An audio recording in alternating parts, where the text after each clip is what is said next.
तो कुछ ऐसे छोटे छोटे किस्से मेरे सामने आए थे, जिसके बाद मैंने सरपंच का चुनाव लड़ने की सोची और हॉकी के लिए उनको हम तैयार कर रहे हैं, जिसके लिए मैंने अपना जो मुझे सरपंच का जो मानदेय मेरे को मिलता है वो भी मैंने उनके लिए डोनेट कर रखा है। और झुंझुनू की मैं बात करूं तो शायद बेटियां ही बेटों से ज्यादा पढ़ाई के अंदर आगे हैं। देखिए, हरासमेंट की बात करें तो ये चैलेंजेस तो मुझे लगता है कि हर लड़की के सामने हर फील्ड में आते हैं। तो आप अमिताभ बच्चन के सामने बेटा हॉट सीट पर क्या फील हो रही हो? काफी अच्छा मेरा एक्सपीरियंस रहा। उस एक्सपीरियंस को मैं कहती हूँ, मुझे तो अब भी वो एक सपना सा ही लगता है।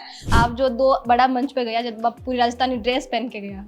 अच्छा, इसके अलावा अभी जो आप जो 2024 की सीडीपी मीट ही बिग मायने भी आप जो है देश ने प्रस्तुत करिया। हाँ, संस्कृत के श्लोक के साथ मैंने अपने भारत का परिचय देते हुए अपनी बात को वहां पे रखा। कुछ लोगों के मन में ये भावना भी रहती है कि सरपंच ने पता नहीं कितना पैसा कमा लिया, या सरपंच जो बजट आता है वो सरपंच गांव के विकास में लगाता नहीं है, या सारा सरपंच खुद खा जाता है। सरपंच आप बने, आगे भी बाबा सरपंच को चुनाव लड़ो या फिर राजनीति में और आगे कुछ जाबा की तैयारी कर रही हो? मतलब राजनीति में अभी गुंडे बदमाशों की आवश्यकता है, वही लोग अच्छे से चीजों को कर सकते हैं। तो लोगों की एक ये सोच। जब मैं देखिए कि सरपंच तो कई सारी महिला हुए हैं, लेकिन आपके साथ जो है हॉकी वाली सरपंच के नाम आप बहुत फेमस हो, तो इसके पीछे कई कहानी है? खमा गणी सा राम राम सा आपरो घणो घणो स्वागत है झलको झुंझुनू पर। मैं नंदिता आपके साथ। आज मांग साथ में नीरू यादव जी मौजूद है। बिना तो अंक परिचय देबा की कोई जरूरत को नहीं, क्योंकि खुद इतनी पहचान बना ली है खुद की। और अंक वास्ते एक जो चीज मन में आ रही है जाकि ओम शांति ओम आप सब लोग देखे होला, तो भी वो बहुत ही फेमस डायलॉग है कि यदि कोई चीज ना आप शिद्दत चाहो ना, तो पूरी कायनात आपने ना मिलावा कोशिश कर। और आई जो कामयाबी आज हासिल करी है, अंकु जो सपनों हो आज भी कोई और पूरा होता हुआ देख रहा है। पहले तो नीरू जी आपको बहुत बहुत स्वागत है झलको झुंझुनू पर। आपका भी बहुत बहुत धन्यवाद। अब आज जो नीरू जी है वह ना सिर्फ राजस्थान की बल्कि दो राज्यों को मान बढ़ा रहा है। हरियाणा का बेटी है और राजस्थान का बहू है, तो अभी दो राज्य अंक वजह जो है गौरवित हो रहा है। नीरू जी, आप सरपंच बनवाऊ का सोचा? सरपंच आप हमेशा वही हो कि मन सरपंच बन के है जो सेवा करनी है, कुछ और सपनों आपको पहली? देखिए, आपने बताया कि दो राज्यों का आपने नाम लिया, तो मैं हरियाणा से हूँ, हरियाणा की बेटी हूँ मैं, और राजस्थान में मैं बहू बन के आई। नारनौल शहर में मैं पली बड़ी हूँ। और जब मेरी शादी हुई तो आपने कहा ना कि सरपंच बनने का सपना, सरपंच बनने का एक सपना नहीं था कि एक सपना था ये। लेकिन कई बार क्या है कि आप जब आपके सामने आप जब कुछ अच्छा करने जाते हो तो कुछ चीजें ऐसी आपके सामने आती है कि आप जो नहीं चाहते फिर भी आप उस क्षेत्र में जाके या कुछ उसमें जाके इतना अच्छा आप काम कर देते हो। तो ऐसा ही कुछ मेरे साथ भी हुआ।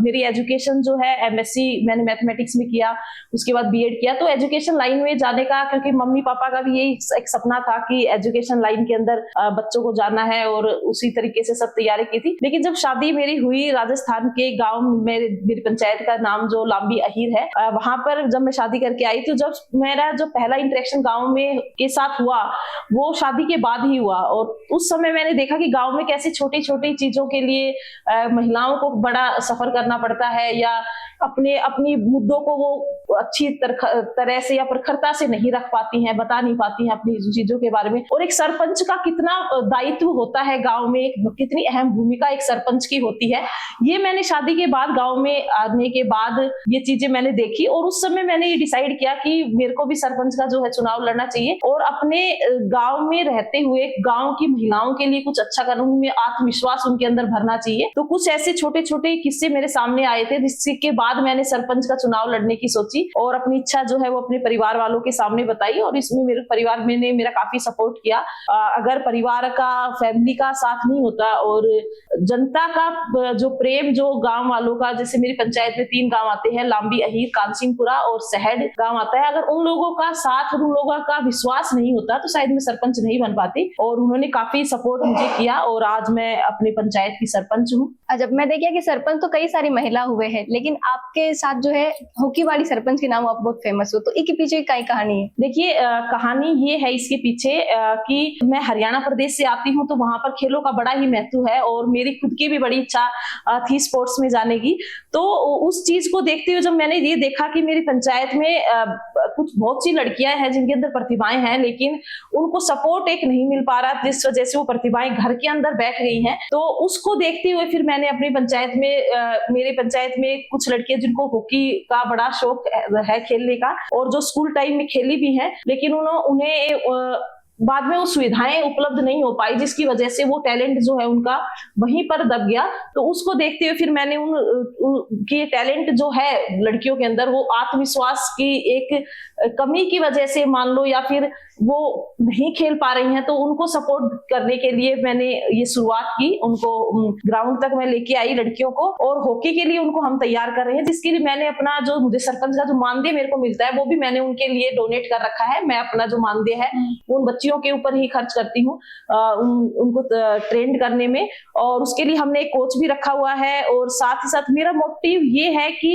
अगर लड़कियां गांव से बाहर निकलेंगी, घरों से बाहर निकलेंगी, वो ग्राउंड तक आएंगी, ग्राउंड के बाद वो दूसरे किसी शहर में खेलने के लिए जाएंगी, तो मतलब जैसे जैसे वो आगे बढ़ेंगे तो उनके अंदर एक आत्मविश्वास आएगा, बाहर की वो दुनिया देखेंगी, वो खेल के क्षेत्र में भी कैसे अपने आप को आगे लेके जा सकती हैं, वो सब चीजें उनके अंदर आएगी। तो कॉन्फिडेंस जब उनके अंदर आएगा तो जाहिर सी बात है वो जिंदगी में और आगे बढ़ने का वो प्रयास करेंगी। तो ये एक मेरा मोटिव है कि वो क्योंकि झुंझुनू है वो साक्षरता की दृष्टि से काफी आगे है। जिस जिले से मैं आती हूँ, डिफेंस के अंदर भी हमारा बहुत अच्छा एक झुंझुनू ने अपना एक नाम किया हुआ है डिफेंस। तो लड़कियां भी इस तरीके से आगे जाए, मेंटली और फिजिकली रूप से वो स्ट्रॉन्ग बने, चाहे वो खेल के माध्यम से भी हो सकता है।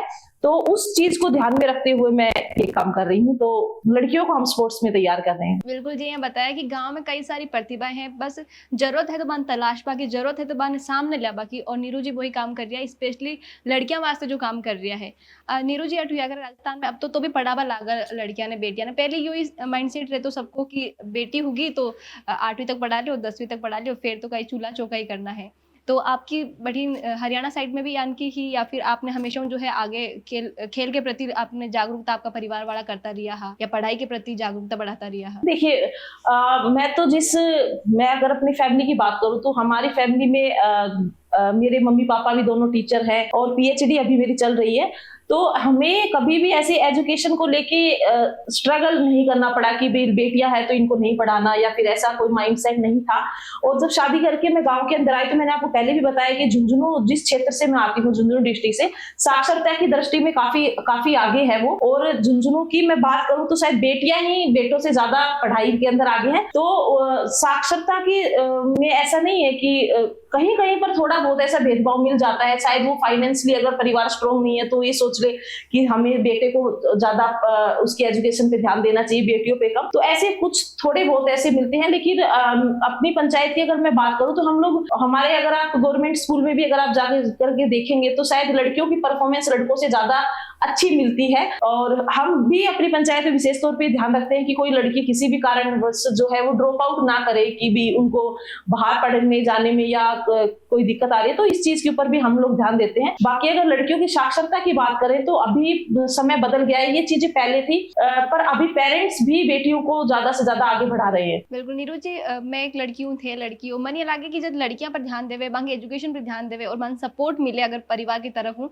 तो मैं लड़का हूँ बेहतर प्रदर्शन कर पाओ। यहाँ पर रिजल्ट भी देखिए कि बोर्ड का रिजल्ट आया तो लड़कियां ही बाजी मार रही है। आप ही बात तो कितना सहमति रखो? जी बिल्कुल, देखिए लड़कियां क्या है, मैंने आपको पहले भी बताया है कि अगर आप किसी भी बोर्ड का रिजल्ट हो या और भी जो भी कॉम्पिटिटिव एग्जाम्स के रिजल्ट्स है, तो उसमें भी हम अगर देखते हैं तो लड़कियां ही बाजी ज्यादा मारती है। तो शायद इसका एक कारण ये भी हो सकता है कि अगर मैं अपने क्षेत्र की बात करूं तो क्योंकि हमारे क्षेत्र में पानी की बड़ी समस्या है, तो एक ये भी रहता है कि हमें अगर कुछ करना है तो एजुकेशन क्षेत्र में जाके ही करना है। अगर हम अच्छी एजुकेशन ले लेते हैं या अच्छा हमें मुकाम मिल जाता है या हमारी गवर्नमेंट जॉब अगर लग जाती है या एजुकेशन की लाइन में कुछ भी है, तो हम अपने एक बेटी अगर शिक्षित करते हैं, साक्षर करते हैं, उसे आगे बढ़ाते हैं, तो हमारा ये मानना है कि हम 3 परिवार उससे आगे बढ़ते हैं, क्योंकि वो अपने परिवार की स्थिति को भी और जिस घर में वो शादी करके जाएगी उसको भी, और उससे जुड़ा हुआ जो परिवार है उसको भी वो आगे बढ़ाएगी।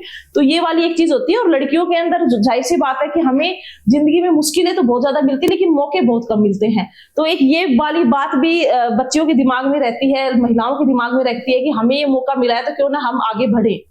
बिल्कुल जी, तरीका आप बता रहे हो कि आपने मौका मिले, तो आप ये सोच रहे हो कि जितना लोगन थे जो है आगे बढ़ा पाओ, जितनी लड़कियां ना आगे बढ़ा पाओ, जो आप लोग खेल है, राष्ट्रीय खेल हॉकी है, आप भी के वास्ते वन ट्रेन कर रहा हो, स्पेशली कोच भी रख रहा हो। अच्छा, एक चीज आप भी रहे मन में लड़कियां के कि जिस तरीका की न्यूज आवे या जिस तरीका वहां पर देखा कि आगे जावे तो चाहे कोई भी फील्ड हो, ना सिर्फ स्पोर्ट, तो बाने जो है कटे ना कटे हेरेसमेंट को जो है शिकार होना पड़े, तो ये चीज की भी आप स्पेशली ट्रेनिंग दो कि आगे यानी कि कोई सिचुएशन आ सके। देखिए, हरासमेंट की बात करें तो ये चैलेंजेस तो मुझे लगता है कि हर लड़की के सामने हर फील्ड में आते हैं, क्योंकि हम जितने न्यूज़पेपर वगैरह देखते हैं तो जैसे वो एजुकेशन लाइन हो, चाहे डिफेंस हो, चाहे स्पोर्ट्स हो, कहीं पर भी हो, महिलाओं के साथ हरासमेंट के केसेस बहुत ज्यादा आते हैं। लेकिन उसके लिए आपका खुद का आप क्या डिसीजन लेते हो, आपको किन शर्तों पर आगे बढ़ना है या कैसे आपको आगे बढ़ना है, वो आपके खुद के ऊपर डिपेंड करता है। तो हम इस चीज के लिए भी अपनी बच्चियों को बताते रहते हैं, ताकि उनका माइंड उनका दिमाग कि उनको कैसे लोगों से किस प्रकार से उनको डील करना है, कैसे आगे बढ़ना है, उनको ऐसा कोई कॉम्प्रोमाइज नहीं करना जिससे आप अपनी ही नजरों के अंदर गिर जाओ और फिर कि ऐसा मुकाम हमें नहीं चाहिए। तो उस चीज को लेकर भी हम लड़कियों के साथ बात करते हैं कि अगर लाइफ में कभी आपके सामने ऐसे चैलेंजेस आते हैं तो आप उसको किस प्रकार से आपको डील करना है। बिल्कुल होती है ये सब चीजें, हर फील्ड के अंदर होती है ये सब, बहुत सी ऐसी है, क्योंकि हमारे समाज की क्या सोच इस प्रकार की है कि अगर आप किसी, तो वो लोग क्या करते हैं कि अगर चाहे वो लड़की हो चाहे वो कोई महिला हो, वो उस बात को अपनी फैमिली के आगे भी नहीं बता सकते अगर उसके साथ हरासमेंट हुआ है, क्योंकि उसको पता है कि अगर ये बात मैंने बताई तो जिसने किया उसके ऊपर उसको कोई नहीं बोलेगा। लेकिन हमारे समाज की सोच बनी हुई है कि सबसे पहले टारगेट उस महिला को ही करेंगे, शायद इसने ऐसा किया होगा या इसको क्या जरूरत थी सब करने की। तो वो एक समाज की जो सोच, जब तक वो सोच नहीं बदलेगी ना, तब तक महिलाओं के साथ जो हरासमेंट होता है ये बंद नहीं होगा, क्योंकि उसमें विक्टिम महिला खुद है, लेकिन फिर भी उसको ही दोषी नजरों से देखा जाता था। तो आप तो समाज के सामने या किसी के सामने फिर इस बात को बोल ही नहीं पाते। तो बहुत सी महिलाएं हैं या लड़कियां हैं जो इस बात को दबा लेती हैं या फिर वो गिव अप कर देती है कि नहीं, मैं अगर ये बात बोलूंगी तो मुझे ही लोग इस तरीके से देखेंगे। तो ये इसके लिए सबसे पहले समाज को बदलना जरूरी है। बिल्कुल जी, तरीका आप कर रहा हो आपकी जन और भी अगर महिला इनकी जो है चीजा करी तो हो सके जल्दी आप समाज की सोच भी बदल पावा। जी मैं आपने बताया कि बहुत नाम रोशन कराया है नीरू जी, राजस्थान को भी और हरियाणा को भी। तो एक एबीसी का सीजन 15 में भी गया है, तो आप अमिताभ बच्चन के सामने बेटा हॉट सीट पर क्या फील हो रही हो? देखो, बहुत अच्छा लगा था, और उस हॉट सीट पे बैठने का, मैं तो ये कहती हूँ कि शायद सबका सपना रहता है उस हॉट सीट पे जाने का, लेकिन मुझे वहां जाने का सौभाग्य मुझे मिला और मैं वहां पर खेली।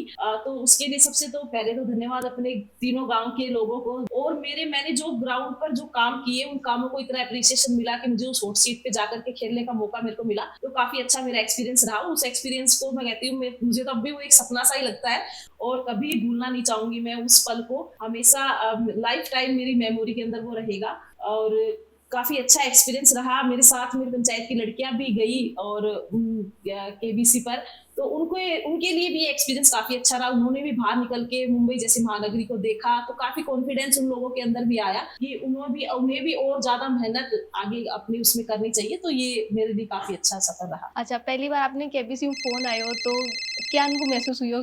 आप खुद ही खुशी क्या जाहिर करी सबके सामने? देखिए, जब मेरे पास शुरू में मेरे पास फोन आया तब मुझे विश्वास नहीं हुआ। आपको लगा होगा हाँ, प्रैंक कोई प्रैंक कर रहा होगा या कोई ऐसे, कोई आजकल साइबर क्राइम भी बहुत ज्यादा चल रहे हैं, तो मैंने कहा कोई ऐसे कोई फ्रॉड कॉल वगैरह भी कुछ होगी। लेकिन फिर जब उनका दोबारा फिर फोन आया, वो लोग केबीसी की जो टीम है वो गाँव के अंदर आई, उन्होंने गाँव में रहे, गाँव के लोगों से बातें की और सब किया। उसके बाद जब चीजें धीरे धीरे स्टेप टू स्टेप होती चली गई, तब मुझे यकीन आया कि वास्तव में मैं जो है उस हॉट सीट के ऊपर खेलने के लिए जा रही हूँ। अच्छा, इसके अलावा अभी जो आप जो 2024 की सीडीपी मीट ही बिग माई ने भी आप जो है देश ने प्रस्तुत कराया हा, और आप बहुत ही अच्छी इंग्लिश में जो स्पीच दी बिकी भी हर कोई तारीफ कर रहा है। तो वो एक्सपीरियंस क्या रही हो? चलो देश में तो आप गया है मुंबई में, आप फिर फॉरेन गया हा आप। जी बिल्कुल, देखिए सरपंच तो मैं ये कहती हूँ कि हम लोग 50% में हैं, मतलब आधी आबादी हम महिलाओं की है। और भारत के अंदर भी जो है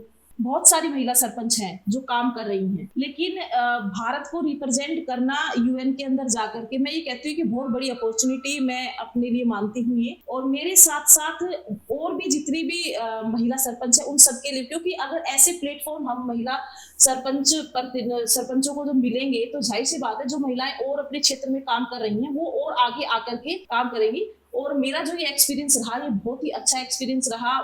नॉर्थ भारत से मुझे चुना गया, वहां जाकर के अपने जितने भी अनुभव एज ए महिला सरपंच रहे, ग्राउंड स्तर पर हम लोग काम करते, कैसे कैसे चुनौतियां हमारे सामने आती है, उन सबको उस प्लेटफॉर्म पे बताना मैं मानती हूँ का मेरे लिए बहुत अच्छा एक्सपीरियंस हो रहा। बाकी और भी जैसे जगह पर या विश्व में भी बहुत सी ऐसे लोकल गवर्नमेंट्स में जो महिलाएं काम करती हैं वो कैसे कैसे काम करती हैं, तो जाहिर सी बात है हमारे पास नए आइडियाज आते हैं जब हमें ऐसे प्लेटफॉर्म मिलते हैं, ऐसे प्लेटफॉर्म पे जाके हम अपनी बात को रखते हैं, तो कैसे नए आइडियाज हम अपनी पंचायत पर इम्प्लीमेंट कर सकते हैं और कैसे नए नए सुधार या कुछ नए नवाचार हम लोग जो है वो कर सकते हैं। तो इस प्रकार के, तो ये जो प्लेटफॉर्म मुझे मिला और यूएन में जाके मैंने अपनी बात को रखा, तो काफी अच्छा मेरा एक्सपीरियंस रहा ये। अच्छा, दोनों जगह जब भी गया है तो आपने राजस्थानी संस्कृति से रिप्रेजेंट किया, बट पूरी भी जो अटायर में भी पोशाक में आप गया है, तो भी पर क्या वो चाहो कि राजस्थानी जो है सबने संस्कृति बहुत बढ़िया लगे, पर कटे ना कटे लोग आजकल भी छोड़ता जा रहे, तो आप जो दो बड़ा मंच पे गया जब आप पूरी राजस्थानी ड्रेस पहन के गया। जी बिल्कुल, देखिए मेरा तो मानना ये है कि आप चाहे कहीं पर भी चले जाएं, लेकिन आपको अपनी जड़ों से जुड़े रहना बहुत जरूरी है। आपने देखा होगा अगर पेड़ चाहे ऊपर से कितना भी हरा होगा, उसकी जड़ को अगर हम काट देंगे तो थोड़े दिन के बाद गिर जाएगा। तो मैं जहां पर भी मैं गई हूँ या फिर और वो तो विश्व का सबसे बड़ा मंच था, जाहिर सी बात है अगर हम वहाँ पे अपने भारत को रिप्रेजेंट करने जा रहे हैं, भारत के साथ मैं राजस्थान को रिप्रेजेंट करने जा रही हूँ, तो मैं वहाँ पे अपना जो ट्रेडिशनल है वही पहन के गई थी और संस्कृत के श्लोक के साथ मैंने अपने भारत का परिचय देते हुए अपनी अपनी बात को वहाँ पे रखा। उत्तरम यत् समुद्रस्य हिमाद्रेश्च दक्षिणम वर्षम तद भारतम नाम भारती यत्र सतति खमागणी राम राम सा। तो काफी गर्व मुझे भी महसूस हुआ और मेरे भारत के देश के लोगों को, मेरे पंचायत के लोगों को भी काफी अच्छा लगा उस चीज को। हॉकी की बात होगी, एक आप चला रहा हो कि जो गांव का किसान है बांग वास्ते कुछ स्पेशल स्कीम वगैरह कुछ चला रहे हैं प्रोग्राम? मैं जब सरपंच बनी तो सरपंच बनने के तुरंत मतलब 2 महीने बाद, क्योंकि गांव के अंदर ज्यादातर लोग किसान ही हैं, खेती बाड़ी से जुड़े हुए हैं, तो उनके लिए मैंने पंचायत में पहले सहकारी समिति नहीं थी। किसानों को बड़ी समस्या आती थी, उनको अगर लोन चाहिए तो 7 किलोमीटर दूर उनको जाना पड़ता था, तो उसको लेकर सबसे पहले गांव में सहकारी समिति का मैंने गठन किया ताकि अब हमारे किसानों को घर बैठे ही जो है लोन प्रोवाइड करवा दिया जाता है अच्छी।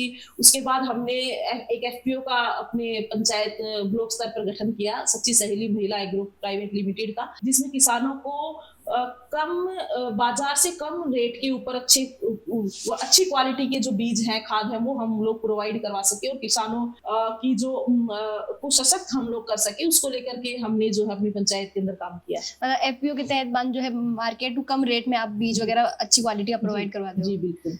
एक बर्तन बैंक नाम भी आपको चला रहे हैं। बर्तन बैंक का तो ये रहा कि हमने अपनी पंचायत को प्लास्टिक मुक्त करने का प्रयास किया, तो उसको लेकर के हमारा ये शुभ मानना है कि इतनी ज्यादा मात्रा के अंदर जो है सिंगल यूज जो प्लास्टिक है वो यूज होता है गांव के अंदर भी इतनी धड़ल्ले के साथ, जब तक हम लोगों को दूसरा अल्टरनेट नहीं देंगे या दूसरा ऑप्शन नहीं देंगे तो फिर वो बदलाव नहीं आ पाएगा। तो इसको लेकर के हमने अपनी पंचायत में बर्तन बैंक की स्थापना की ताकि हम जो छोटे मोटे प्रोग्राम जैसे होते हैं गाँव के अंदर, तो उसके अंदर लोग सिंगल यूज प्लास्टिक का प्रयोग ना करके और जो स्टील के जो बर्तन है हमारे बर्तन बैंक से वो यूज करें। इससे क्या होगा कि एक तो जो प्लास्टिक का जो प्रयोग है वो कम होगा, दूसरा एनवायरनमेंट के लिए भी ये चीज अच्छी है। तो ये एक छोटा सा प्रयास हमने अपनी पंचायत में शुरू किया और लोगों ने भी काफी इस चीज को सराहा है। तो बिग दौरान आप क्या करो कि खुद बर्तन खरीद के रख रखे हो और प्रोग्राम होते बंद दे दो? हाँ जी, हमारे पास हमारे बर्तन बैंक के अंदर कम से कम 5-7 हजार के लगभग हमारे पास बर्तन है, तो जिसके प्रोग्राम होता है वो गिन के बर्तन लेके जाते हैं और यूज करने के बाद गिन के वापिस उस बैंक में जमा करवा देते हैं। अपनी इच्छा से जो बढ़ा के देना चाहे या कि अपनी तरफ से, क्योंकि उसका कोई भी चार्ज नहीं रखा हुआ हम लोगों ने, तो देना चाहे तो दे, क्योंकि ये ऐसे छोटे छोटे जो ये प्रयास है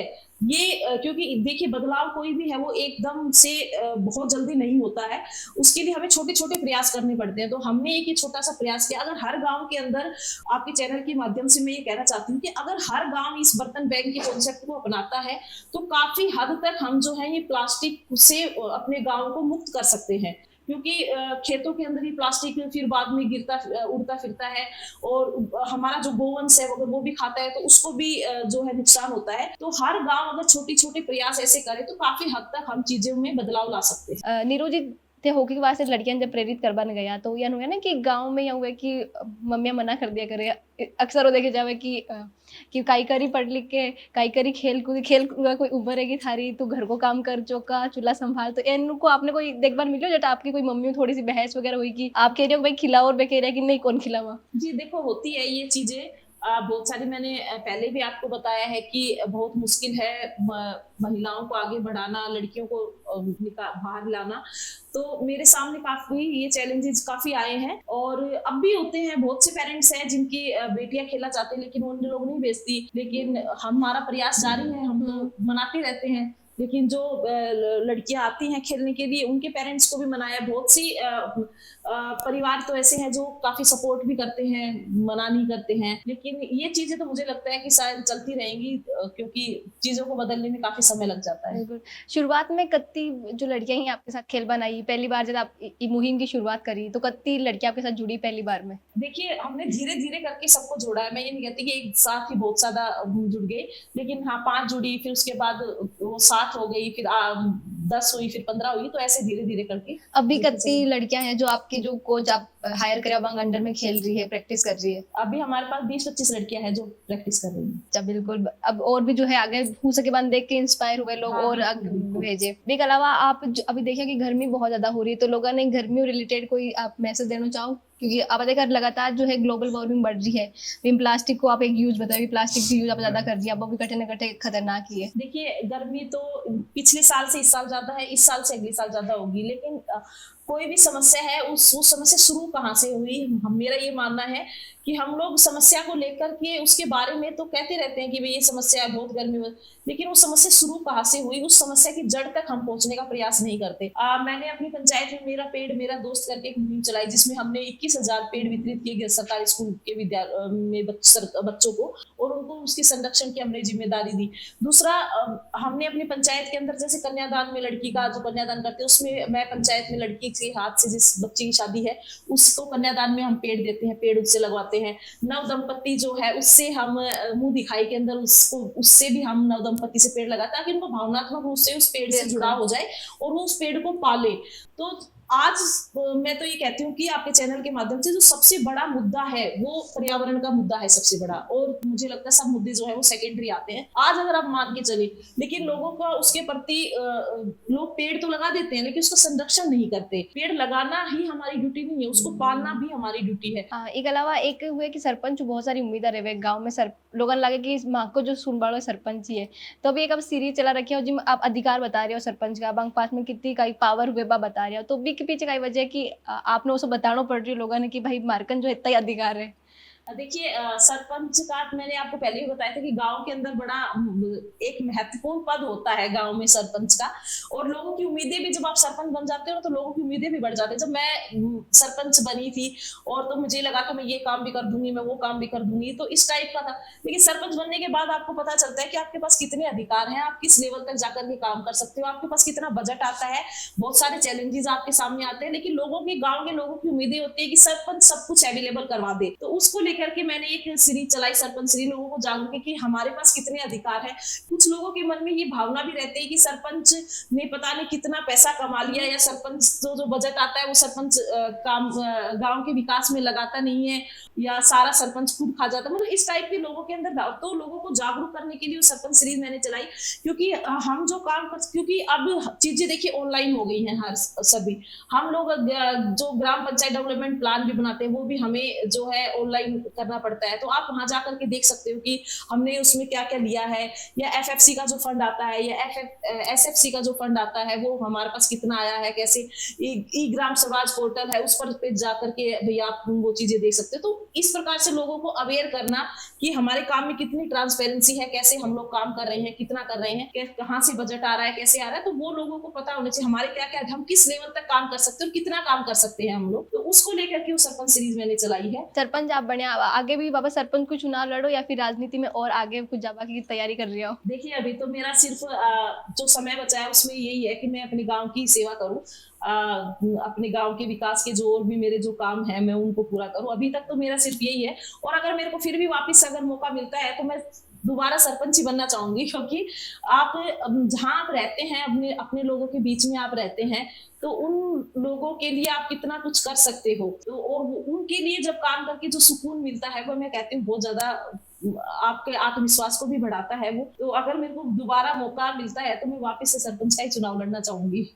गांव में खैर लड़कियां वास्ते बहुत अच्छा काम कर रही है, और कुछ महिला वास्ते भी सोचो कि आगे भाई बच्चा वास्ते कर दिया, महिला वास्ते भी कुछ करना देखिए, चाहिए। महिलाओं को के बाद के लिए सबसे बड़ा मुद्दा जो है, एक तो उनकी हेल्थ का, एक एजुकेशन और एक एम्प्लॉयमेंट, उनको रोजगार के लिए। तो मेरा ये मानना है, हेल्थ को लेकर के हम उनको अवेयर करते रहते हैं समय समय पर महिलाओं को, कि कैसे वो अपनी हेल्थ का उनका ध्यान रखे, उनके अंदर जागरूकता, उनको मोटिवेट हम लोग करते हैं कि वो जैसे मैं मेरे काम खुद करती हूँ, या पंचायत को मैं जैसे जिस प्रकार से संभालती हूँ, तो उस चीज को देखकर भी महिलाओं के अंदर काफी मोटिवेशन आता है। जैसे पहले पंचायत में महिलाएं अपने काम के लिए नहीं आती थी, अब वो खुद आती हैं, अपने काम करती है, तो काफी उनको मोटिवेट करना ताकि वो आगे होकर काम करें। दूसरा, अब हम उनको ट्रेनिंग ऐसी दिलवाएं, जैसे उनको सिलाई के लिए या कोई ब्यूटिशियन का कोर्स करा दी। जैसे कुछ महिलाएं हैं वो सिलाई करके अपनी आजीविका को चला सकते हैं, तो ऐसी ट्रेनिंग्स हम महिलाओं को दिलवाते हैं, ताकि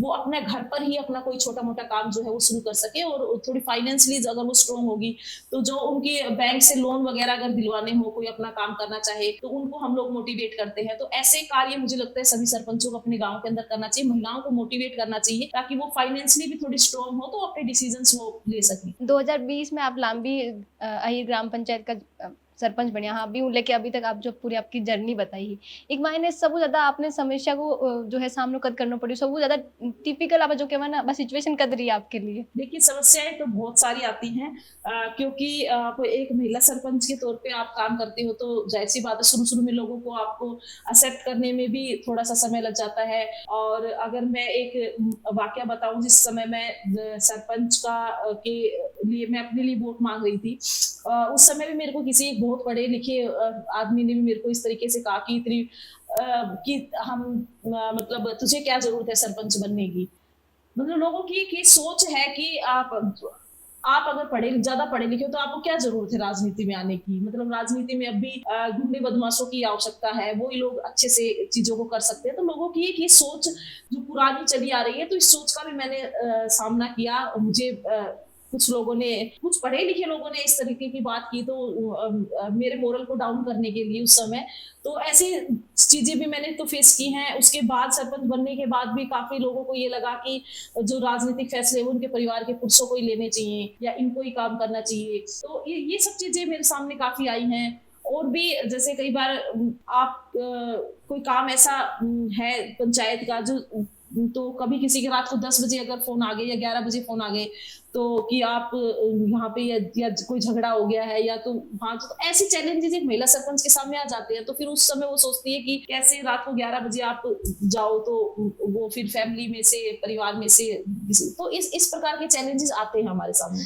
जी, आप बताइए कि समाज का लोग तो आपको मोरल डाउन करवा कोशिश करी ही, पर आप जब परिवार वालों के सामने, क्योंकि अब मायका सपोर्ट कर देवे लड़कियां ने, ससुराल वाला थोड़ी झिझक भी रहे कि क्या बतावा, तो आप खुद को जो है इच्छा प्रकट करी बंग सामने कि मैं सरपंच चुनाव लड़ना चाहूँ, तो सास ससुर का रिएक्शन है, का ही किया? देखो, मैं तो मैंने पहले भी आपको कहा, और अब भी मैं कह रही हूँ कि मैं इस बात के लिए अपने आप को बहुत सौभाग्यशाली मानती हूँ कि मेरी फैमिली ने मुझे काफी सपोर्ट किया है। और अगर उनका सपोर्ट नहीं होता, तो शायद मैं यहाँ तक देखिए नहीं पहुंचती। तो सबसे पहले तो आपके चैनल के माध्यम से अपने परिवार को मैं धन्यवाद देती हूँ, मेरे पूरे परिवार को। अगर उनका सपोर्ट नहीं होता, तो शायद मैं सरपंच नहीं बनती। कि उन्होंने अपना विश्वास मुझ पर दिखाया कि और मुझे अपनी पंचायत के सरपंच के तौर पर चुना, तो मुझे इतनी बड़ी अपॉर्चुनिटीज मिली कि मैं केबीसी तक गई, और मैं यूएन, जो सबसे बड़ा विश्व का मंच है, वहां तक मैं अपने एक्सपीरियंसेस बता पाई, वहां तक मैं जा पाई। तो उनका अगर सपोर्ट नहीं होता, तो शायद मैं यहाँ तक नहीं पहुंचती। बिल्कुल जी, नीरू जी बताया कि अगर आप सोच बदला तो पूरा समाज बदल सके,